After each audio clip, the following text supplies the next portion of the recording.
ഇസ്ലാം മത വിശ്വാസികളെ സംബന്ധിച്ചിടത്തോളം ഏറ്റവും പ്രധാനപ്പെട്ട അവരുടെ ചരിത്രങ്ങൾ ഉറങ്ങുന്ന ഭൂമിയാണ് മക്ക എന്ന് പറയുന്നത്. സൗദി അറേബ്യയിലെ ഒരു പ്രധാനപ്പെട്ട നഗരം, ഇസ്ലാമിലെ വ്യത്യസ്തരായ പ്രവാചകന്മാർ വന്നിറങ്ങിയ സ്ഥലം, ഇബ്രാഹിം നബി മുതലുള്ള വലിയ ചരിത്രങ്ങൾക്ക് ആ ഭൂമിയുടെ പിൻബലമുണ്ട്.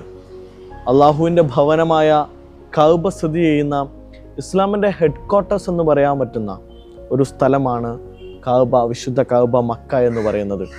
ആ മക്കയിലേക്ക് വളരെ ആഗ്രഹത്തോടു കൂടി, വളരെ അധികം കാലം ആഗ്രഹിച്ചിട്ടാണ് ഞാൻ എൻ്റെ മക്ക യാത്ര നടത്തുന്നത്.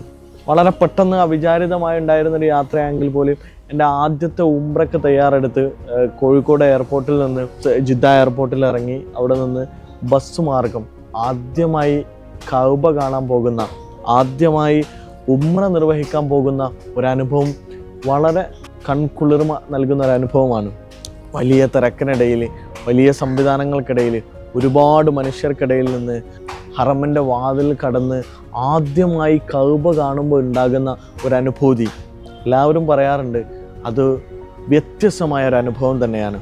ആ കഅബ കണ്ട്, അവിടുത്തെ സംവിധാനങ്ങളെ കണ്ട്, ഏറ്റവും ആത്മീയമായ ഒരു സംവിധാനത്തിൽ ഒരു ഉംറ നിർവഹിക്കുമ്പോൾ കിട്ടുന്ന ഏറ്റവും നല്ല ഒരു മാനസിക സംതൃപ്തി ഞാൻ എൻ്റെ ജീവിതത്തിൽ അനുഭവിച്ചിട്ടുണ്ട്. ഒരുപാട് മനുഷ്യർ അനുഭവിച്ചിട്ടുണ്ട്. മക്കയിലെ മനുഷ്യർ, മക്കയുടെ ചരിത്രങ്ങൾ, മക്ക മരുഭൂമി എന്നൊക്കെ നമ്മൾ പറയുമെങ്കിലും വിശാലമായ ഒരു ഉണങ്ങിയ പ്രദേശമാണ് മക്ക എന്ന് വേണമെങ്കിൽ പറയാം.